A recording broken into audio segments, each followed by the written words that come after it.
Funding for this program is provided by. Additional funding provided by.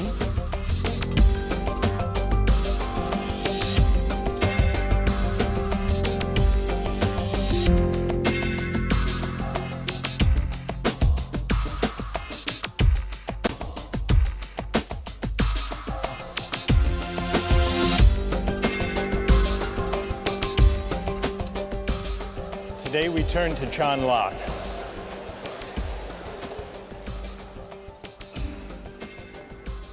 On the face of it, Locke is a powerful ally of the libertarian. First, he believes, as libertarians today maintain, that there are certain fundamental individual rights that are so important that no government, even a representative government, even a democratically elected government, can override them. Not only that, he believes that those fundamental rights include a natural right to life, liberty, and property.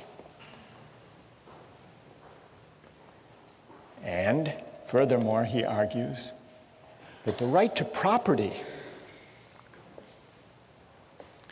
is not just the creation of government or of law.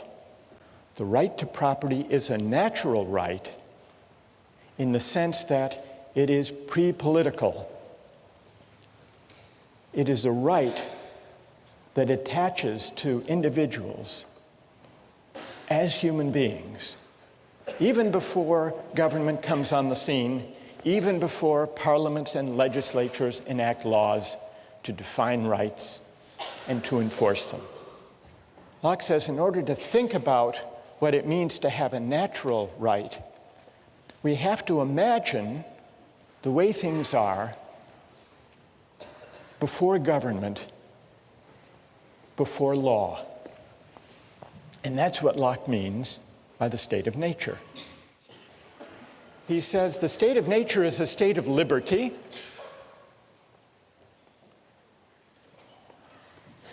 Human beings are free and equal beings. There is no natural hierarchy. It's not the case that some people are born to be kings and others are born to be serfs. We are free and equal in the state of nature. And yet, he makes the point that there's a difference between a state of liberty and a state of license. And the reason is that even in the state of nature, there is a kind of law. It's not the kind of law that legislatures enact. It's a law of nature. And this law of nature constrains what we can do, even though we're free, even though we're in the state of nature. Well, what are the constraints? The only constraint given by the law of nature is that the rights we have, the natural rights we have, we can't give up, nor can we take them from somebody else. Under the law of nature, I'm not free to take somebody else's life or liberty or property, nor am I free to take my own life or liberty or property. Even though I'm free, I'm not free to violate the law of nature. I'm not free to take my own life or to sell myself into slavery or to give to somebody else arbitrary, absolute power over me. So where does this constraint, you may think it's a fairly minimal constraint, but where does it come from? Well, Locke tells us where it comes from, and he gives two answers. Here's the first answer. For men, being all the workmanship of one omnipotent and infinitely wise maker, namely God, they are his property, whose workmanship they are made to last during his not one another's pleasure. So one answer to the question is, why can't I give up my natural rights to life, liberty, and property is, well, they're not, strictly speaking, yours. After all, you are the creature of God.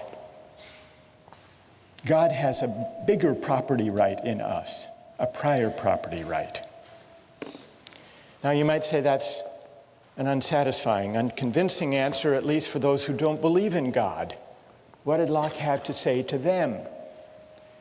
Well, here's where Locke appeals to the idea of reason. And this is the idea that if we properly reflect on what it means to be free, we will be led to the conclusion that freedom can't just be a matter of doing whatever we want. I think this is what Locke means when he says, the state of nature has a law of nature to govern it which obliges everyone, and reason, which is that law, teaches mankind who will but consult it that all being equal and independent, no one ought to harm another in his life, health, liberty, or possessions.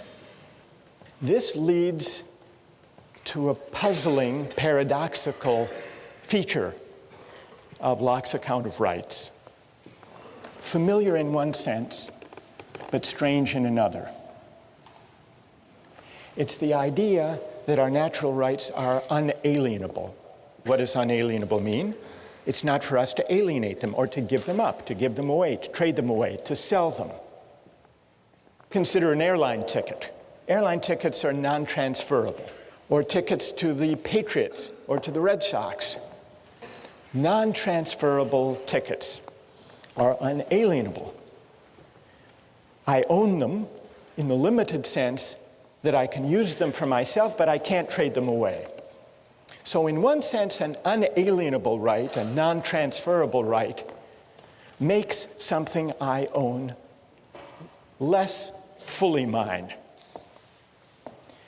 But in another sense of unalienable rights, especially where we're thinking about life, liberty, and property, for a right to be unalienable makes it more deeply, more profoundly mine. And that's Locke's sense of unalienable. We see it in the American Declaration of Independence. Thomas Jefferson drew on this idea of Locke. Unalienable rights to life, liberty, and as Jefferson amended Locke, to the pursuit of happiness. Unalienable rights. Rights that are so essentially mine that even I can't trade them away or give them up. So these are the rights we have in the state of nature, before there is any government. In the case of life and liberty, I can't take my own life, I can't sell myself into slavery any more than I can take somebody else's life or take someone else as a slave by force. But how does that work in the case of property? Because it's essential to Locke's case that private property can arise even before there is any government. How can there be a right to private property even before there is any government? Locke's famous answer comes in section 27. Every man has a property in his own person. This nobody has any right to but himself. The labor of his body and the work of his hands, we may say, are properly his. So he moves, as the libertarians later would move, from the idea that we own ourselves, that we have property in our persons, to the closely connected idea that we own our own labor. And from that to the further claim that whatever we mix our labor with that is unowned becomes our property. Whatever he removes out of the state that nature has provided and left it in, he has mixed his labor with and joined it to something that is his own, and thereby makes it his property. Why? because the labor is the unquestionable property of the laborer, and therefore no one but the laborer can have a right to what is joined to or mixed with his labor. And then he adds this important provision, at least where there is enough and as good left in common for others. But we not only acquire a property in the fruits of the earth, in the deer that we hunt, in the fish that we catch, but also if we till and plow and enclose the land and grow potatoes, we own not only the potatoes, but the land, the earth.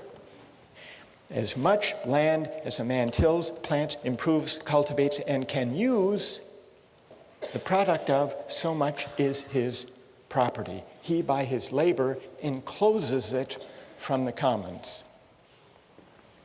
So, the idea that rights are unalienable seems to distance Locke from the libertarian. The libertarian wants to say we have an absolute property right in ourselves, and therefore we can do with ourselves whatever we want. Locke is not a sturdy ally for that view. In fact, he says if you take natural rights seriously, you'll be led to the idea that there are certain constraints on what we can do with our natural rights, constraints given either by God or by reason, reflecting on what it means really to be free. And really to be free means recognizing that our rights are unalienable. So here's the difference between Locke and the libertarians. But when it comes to Locke's account of private property, he begins to look again like a pretty good ally. Because his argument for private property begins with the idea that we are the proprietors of our own person, and therefore of our labor, and therefore of the fruits of our labor, including not only the things we gather and hunt in the state of nature, but also we acquire a property right in the land that we enclose and cultivate and improve. There are some examples that can bring out the moral intuition that our labor can take something that is unowned and make it ours. Though sometimes there are disputes about this. There's a debate among rich countries and developing countries about trade-related intellectual property rights. It came to a head recently over drug patent laws. Western countries, and especially the United States, say, we have a big pharmaceutical industry that develops new drugs. We want all countries in the world to agree to respect the patents. Then there came along the AIDS crisis in South Africa. And the American AIDS drugs were hugely expensive, far more than could be afforded by most Africans. So the South African government said, we are going to begin to buy a generic version of the AIDS antiretroviral drug at a tiny fraction of the cost, because we can find an Indian manufacturing company that figures out how the thing is made and produces it. And for a tiny fraction of the cost, we can save lives if we don't respect that patent. And then the American government said, no, here's a company that invested research and created this drug. You can't just start mass producing these drugs without paying a licensing fee. And so there was a dispute. And the pharmaceutical companies sued the South African government to try to prevent their buying the cheap, generic, as they saw it, pirated version of an AIDS drug. And eventually, the pharmaceutical industry gave in and said, all right, you can do that. But this dispute about what the rules of property should be, of intellectual property, of drug patenting, in a way is the last frontier of the state of nature, because among nations where there is no uniform law of patent rights and property rights, it's up for grabs until, by some act of consent, some international agreement, people enter into some settled rules. What about Locke's account of private property and how it can arise before government and before law comes on the scene? Is it successful? How many think it's pretty persuasive? Raise your hand. How many don't find it persuasive? All right, let's hear from some critics. What is wrong with Locke's account of how private property can arise without consent? Yes? Yeah, I think it justifies European cultural norms as far as when you look at how Native Americans may not have cultivated American land, but by their arrival in the Americas, that contributed to the development of America, which wouldn't have otherwise necessarily happened then or by that specific group. So you think that this defense of private property in land? Yes, because it complicates original acquisition if you only cite the arrival of foreigners that cultivated the land. I see. And what's your name? Rochelle. Rochelle? Yeah. Rochelle says this account of how property arises would fit what was going on in North America during the time of the settlement, the European settlement. Yeah. Do you think, Rochelle, that it's a way of defending the appropriation of the land? Indeed, because I mean he's also justifying the Glorious Revolution, so I don't think it's inconceivable that he's also justifying colonization as well. Well, it's an interesting historical suggestion, and I think there's a lot to be said for it. What do you think of the validity of his argument, though? Because if you're right that this would justify the taking of land in North America from Native Americans who didn't enclose it, if it's a good argument, then Locke's given us a justification for that. If it's a bad argument, then Locke's given us a mere rationalization that isn't morally defensible. I'm leaning to the second You're one, leaning but toward the second. that's my opinion as well. All right, well then let's hear if there's a defender of Locke's account of private property. And it would be interesting if they could address Rochelle's worry that this is just a way of defending the appropriation of land by the American colonists from the Native Americans who didn't enclose it. Is there someone who will defend Locke on that point? You ready? Are you going to defend Locke? Like you're accusing him of justifying the European, basically, massacre of the Native Americans. But who says he's defending it? Maybe the European colonization isn't right. Maybe it's the state of war that he talked about in his second treatise, So the wars between the Native Americans and the colonists, the settlers, that might have been a state of war that we can only emerge from by an agreement or an act of consent. And that's what would have been required. Yeah, and fairly both to resolve sides it. would have had to agree to it and carry it out and everything. But what about, and what's your name? Dan? But Dan, what about, Rochelle says this argument in section 27 and then in 32 about appropriating land, that argument, if it's valid, would justify the settlers appropriating that land and excluding others from it. Do you think that argument's a good argument? Well, doesn't it kind of imply that the Native Americans hadn't already done that? Well, the Native Americans as hunter-gatherers didn't actually enclose land. So I think Rochelle is onto something there. What I want to, I'd like to, go ahead, Dan. At the same time, he's saying that just by picking an acorn or taking an apple or maybe killing a buffalo on a certain amount of land, that makes it yours because it's your labor, and that's, your labor would enclose that land.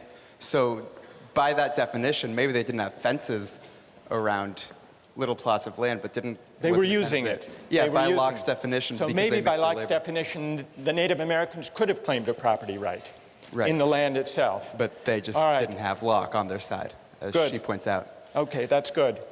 One more defender of Locke. Go ahead.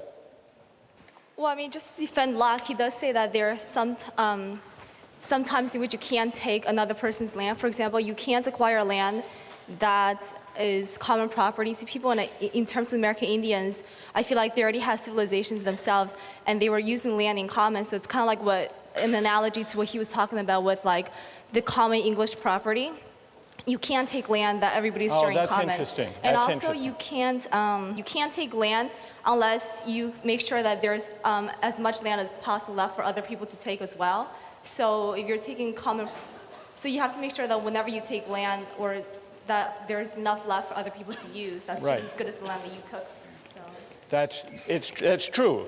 Locke says there has to be this right to private property in the earth is subject to the provision that there be as much and as good left for others. What's your name? Right. I'm Fang. So Fang, in a way, agrees with Dan that maybe there is a claim within Locke's framework that could be developed on behalf of the Native Americans. Here's the further question. If the right to private property is natural, not conventional, if it's something that we acquire even before we agree to government, how does that right constrain what a legitimate government can do?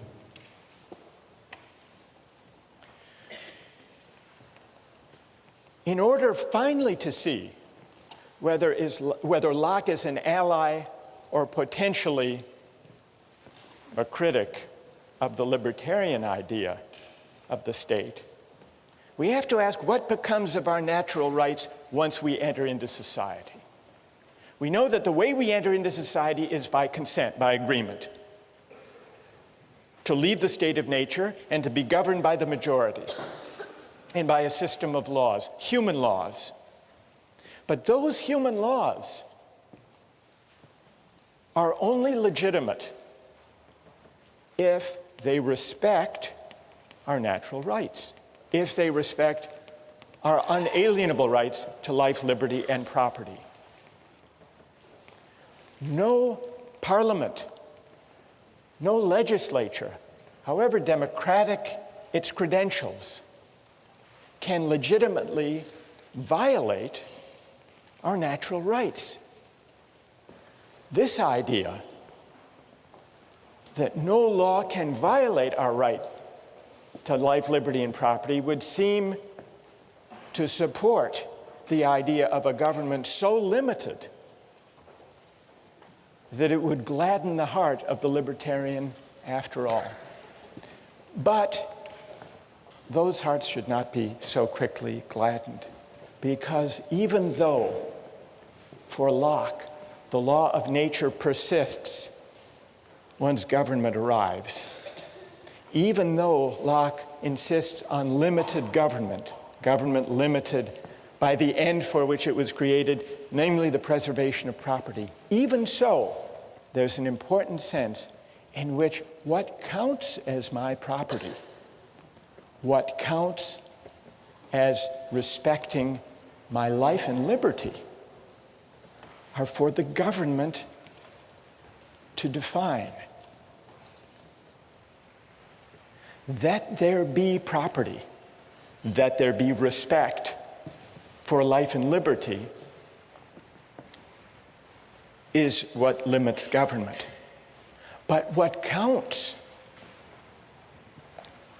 as respecting my life and respecting my property, that is for governments to decide and to define. How can that be? Is Locke contradicting himself? Or is there an important distinction here? In order to answer that question, which will decide Locke's fit with the libertarian view, we need to look closely at what legitimate government looks like for Locke, and we turn to that next time.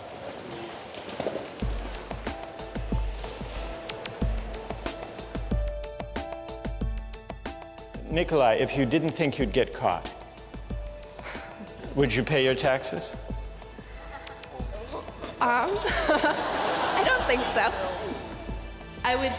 I would rather have a system personally that I could give money to exactly those sections of the government that I support and not just blanket support everything. You'd rather be in the state of nature, at least on Exactly. April 15th.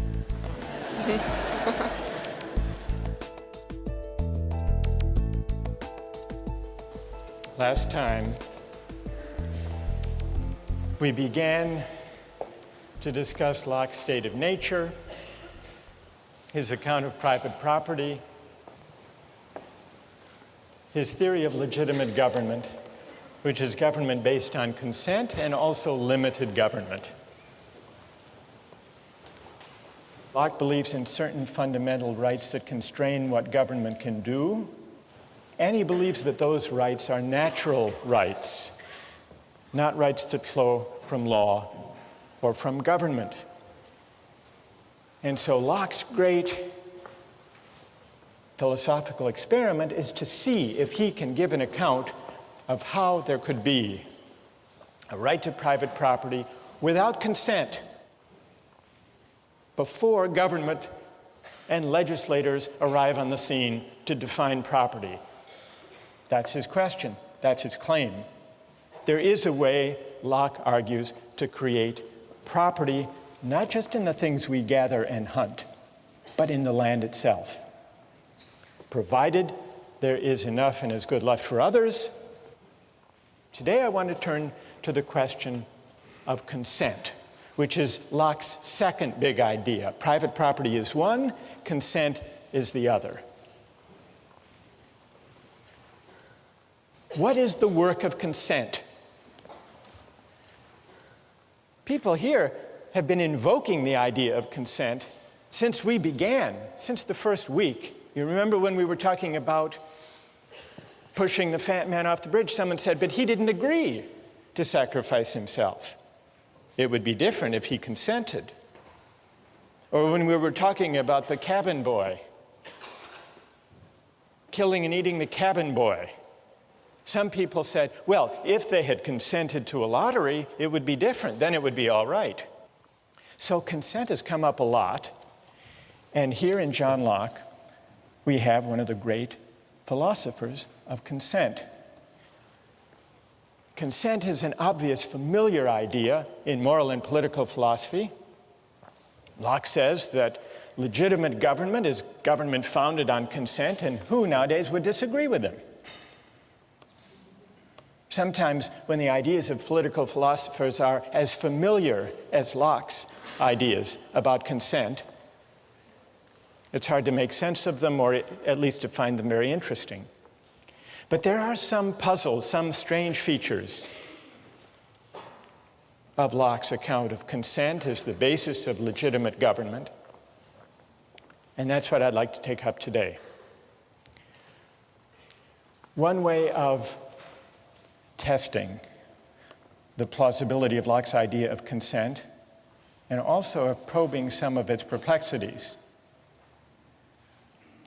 is to ask just what a legitimate government founded on consent can do. What are its powers according to Locke? Well, in order to answer that question, it helps to remember what the state of nature is like. Remember, the state of nature is the condition that we decide to leave, and that's what gives rise to consent. Why not stay there? Why bother with government at all? Well, what's Locke's answer to that question? He says there are some inconveniences in the state of nature, but what are those inconveniences? The main inconvenience is that everyone can enforce the law of nature. Everyone is an enforcer, or what Locke calls the executor of the state of nature. And he means executor literally. If someone violates the law of nature, he's an aggressor, he's beyond reason, and you can punish him. And you don't have to be too careful or fine about gradations of punishment in the state of nature. You can kill him. You can certainly kill someone who comes after you, tries to murder you. That's self-defense. But the enforcement power, the right to punish, everyone can do the punishing in the state of nature. And not only can you punish with death people who come after you, seeking to take your life, you can also punish a thief who tries to steal your goods, because that also counts as aggression against the law of nature. If someone has stolen from a third party, you can go after him. Why is this? Well, violations of the law of nature are an act of aggression. There is no police force, there are no judges, no juries. So everyone is the judge in his or her own case. And Locke observes that when people are the judges of their own cases, they tend to get carried away. And this gives rise to the inconvenience in the state of nature. People overshoot the mark, there's aggression, there's punishment, and before you know it, everybody is insecure in the enjoyment of his or her unalienable rights to life, liberty, and property. Now, he describes in pretty harsh and even grim terms what you can do to people who violate the law of nature. One may destroy a man who makes war upon him for the same reason that he may kill a wolf or a lion. Such men have no other rule but that of force and violence. Listen to this. And so may be treated as beasts of prey, those dangerous and noxious creatures that will be sure to destroy you if you fall into their power. So kill them first. So what starts out as a seemingly benign state of nature where everyone's free and yet where there is a law and the law respects people's rights and those rights are so powerful that they're unalienable, what starts out looking very benign, once you look closer, is pretty fierce and filled with violence, and that's why people want to leave. How do they leave? Well, here's where consent comes in. The only way to escape from the state of nature is to undertake an act of consent where you agree to give up the enforcement power and to create a government or a community where there will be a legislature to make law and where everyone agrees in advance, everyone who enters agrees in advance to abide by whatever the majority decides. But then the question, and this is our question, and here's where I want to get your views, then the question is, what powers, what can the majority decide? Now here it gets tricky for Locke, because you remember, alongside the whole story about consent and majority rule, there are these natural rights, the law of nature, these unalienable rights. And you remember, they don't disappear when people join together to create a civil society. So even once the majority is in charge, the majority can't violate your inalienable rights, can't violate your fundamental right to life, liberty, and property. So here's the puzzle. How much power does the majority have? How limited is the government created by consent? It's limited by the obligation on the part of the majority to respect and to enforce the fundamental natural rights of the citizens. They don't give those up. We don't give those up when we enter government. That's this powerful idea taken over from Locke by Jefferson in the Declaration. Unalienable rights. So, let's go to our two cases. Remember Michael Jordan, Bill Gates, the libertarian objection to taxation for redistribution? Well, what about Locke's limited government? Is there anyone who thinks that Locke does give grounds for opposing taxation for redistribution? Anybody? Go ahead. If the majority rules that there should be taxation, even if the minority should still not have to be taxed because that's taking away property, which is one of the rights of nature. All right, so, and what's your name? Ben. So, if the majority taxes the minority without the consent of the minority to that particular tax law, it does amount to a taking of their property without their consent, and it would seem that Locke should object to that. Do you want some textual support for your view, for your reading of Locke, Ben? All right. I brought some along just in case you raised it. If you have your texts, look at 138, passage 138. The supreme power, by which Locke means the legislature, cannot take from any man any part of his property without his own consent. For the preservation of property being the end of government, and that for which men enter into society, it necessarily supposes and requires that people should have property. That was the whole reason for entering society in the first place, to protect the right to property. And when Locke speaks about the right to property, he often uses that as a kind of global term for the whole category, the right to life, liberty, and property. So that part of Locke, at beginning of 138, seems to support Ben's reading. But what about the part of 138, if you keep reading?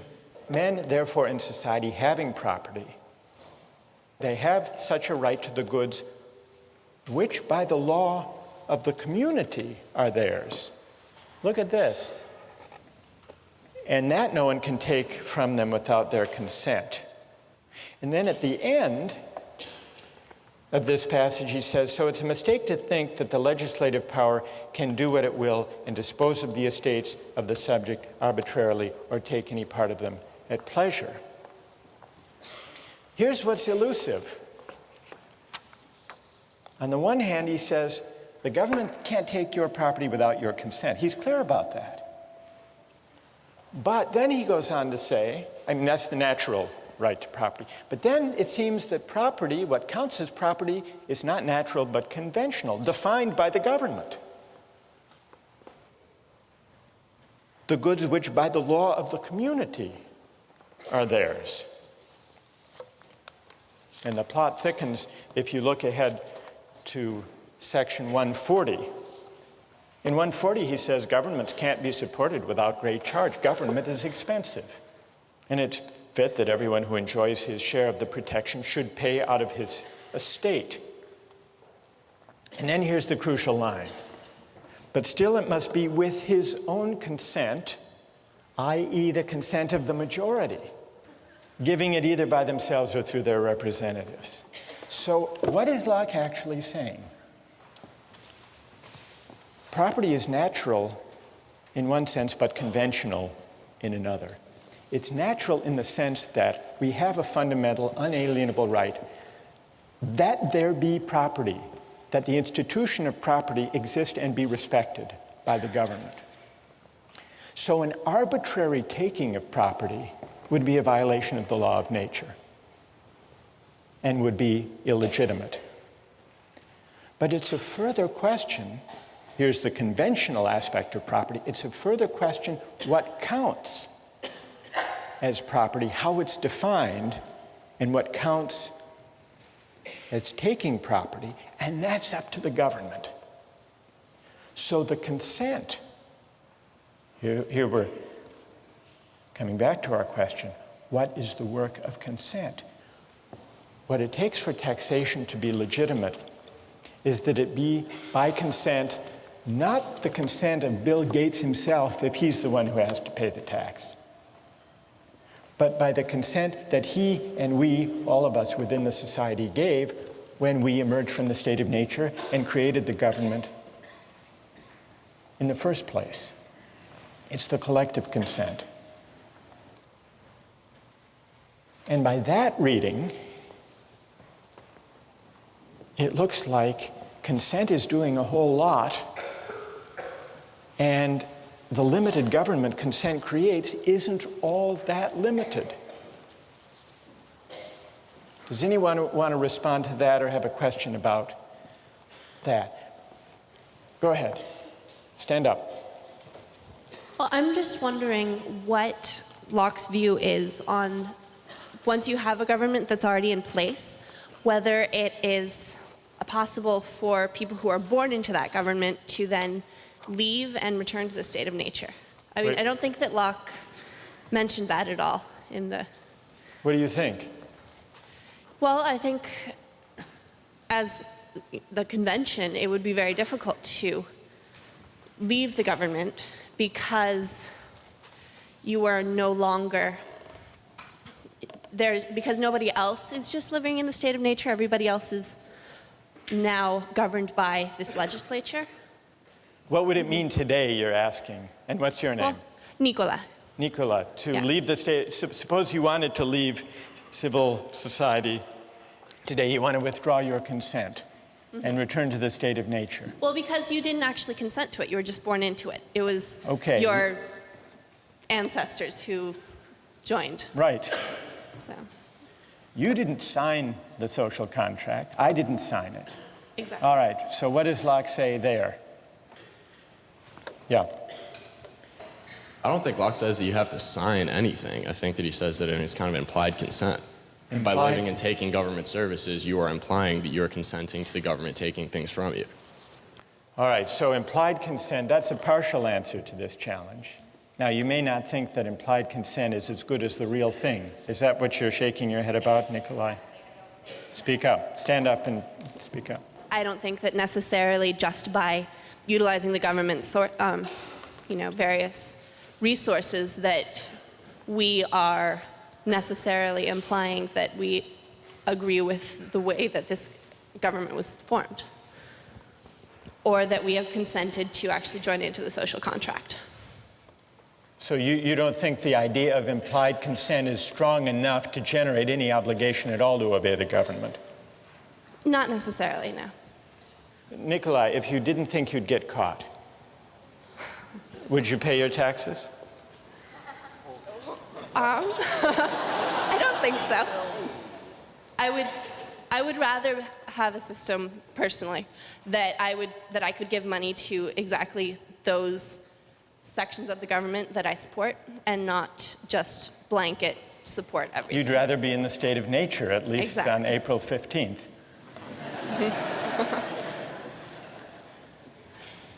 But what I'm trying to get at is, do you consider that you're under no obligation, since you haven't actually entered into any act of consent, but for prudential reasons you do what you're supposed to do according to the law? Exactly. If you look at it that way, then you're violating another one of Locke's treatises, which is that you can't take anything from anyone else.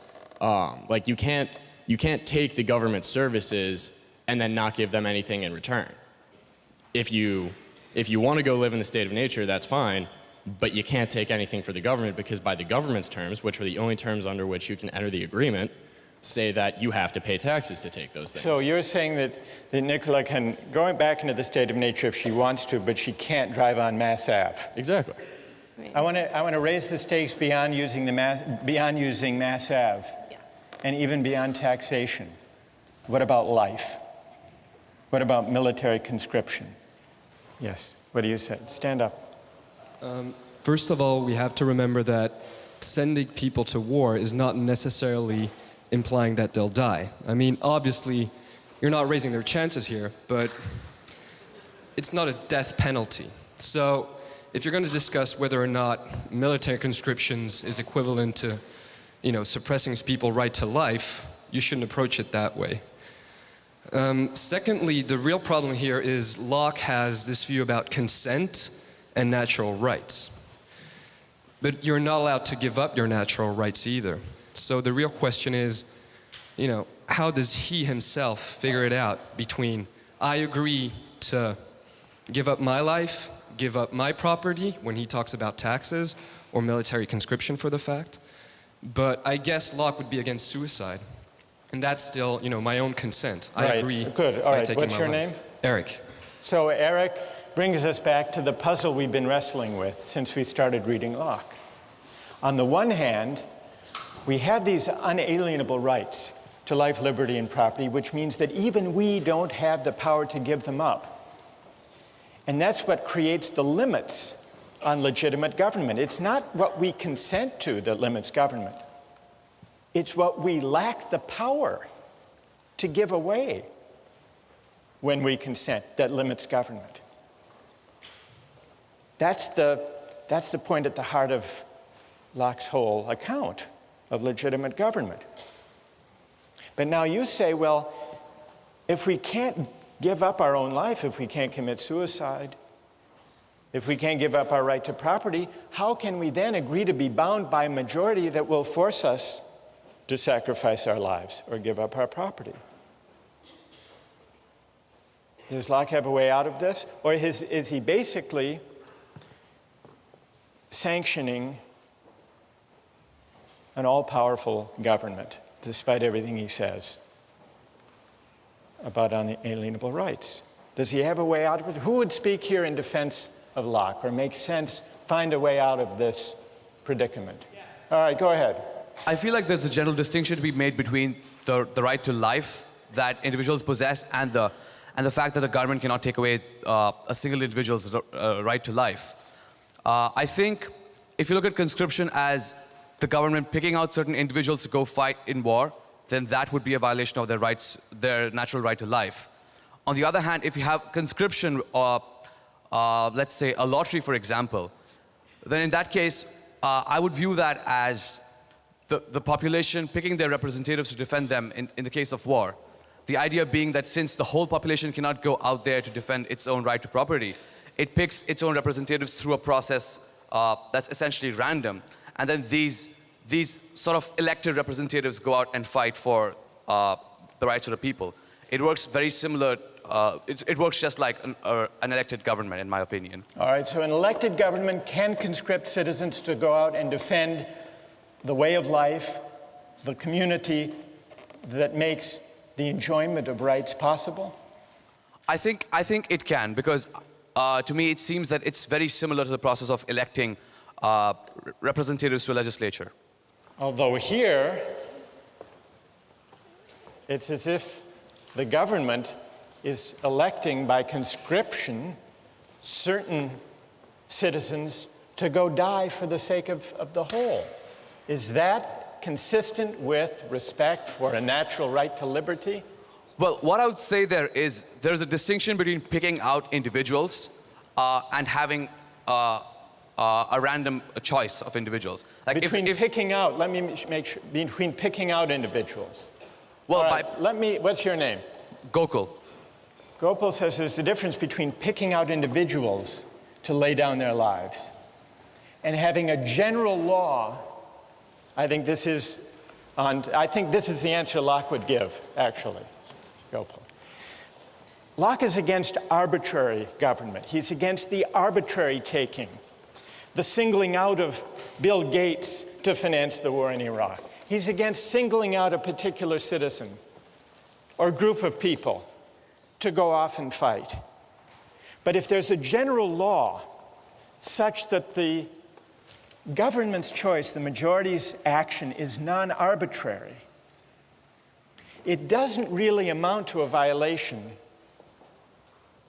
of people's basic rights.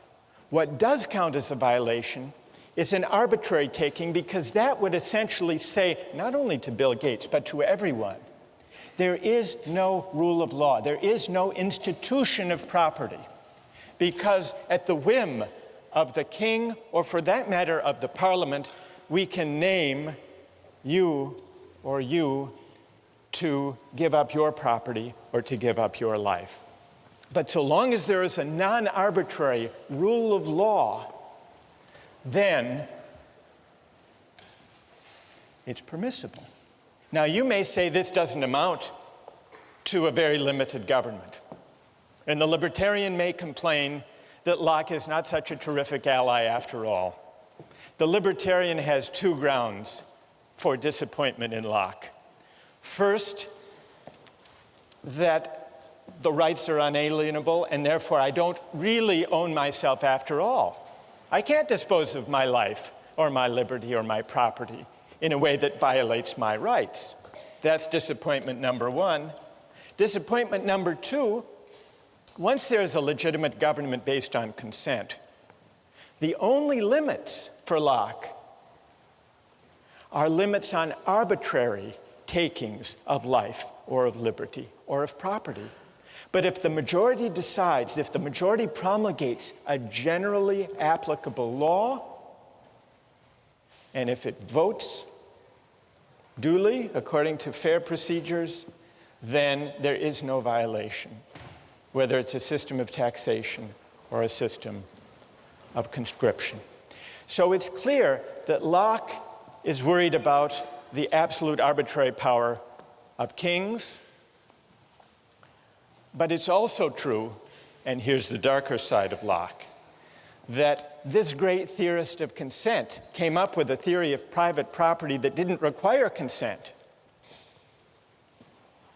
that may, and this goes back to the point Rochelle made last time, may have had something to do with Locke's second concern, which was America. You remember, when he talks about the state of nature, he's not talking about an imaginary place. In the beginning, he says, all the world was America. And what was going on in America? The settlers were enclosing land and engaged in wars with the Native Americans.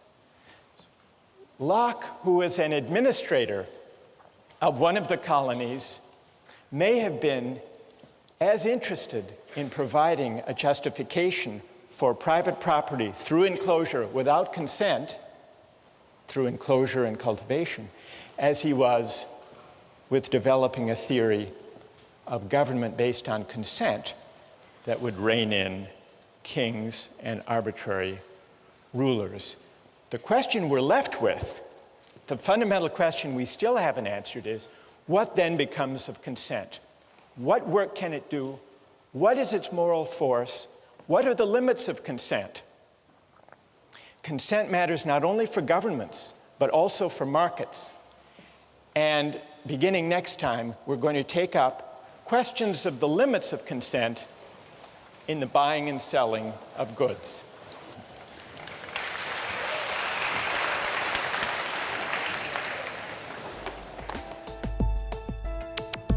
Don't miss the chance to interact online with other viewers of Justice. Join the conversation, take a pop quiz, watch lectures you've missed, and learn a lot more. Visit justiceharvard.org. It's the right thing to do.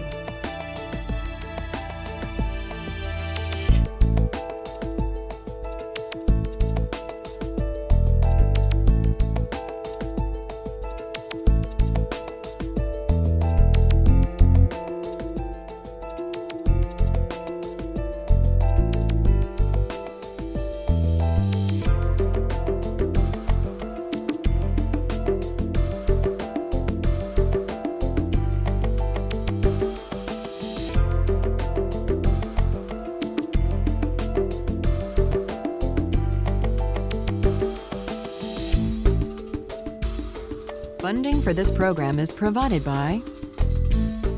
Additional funding provided by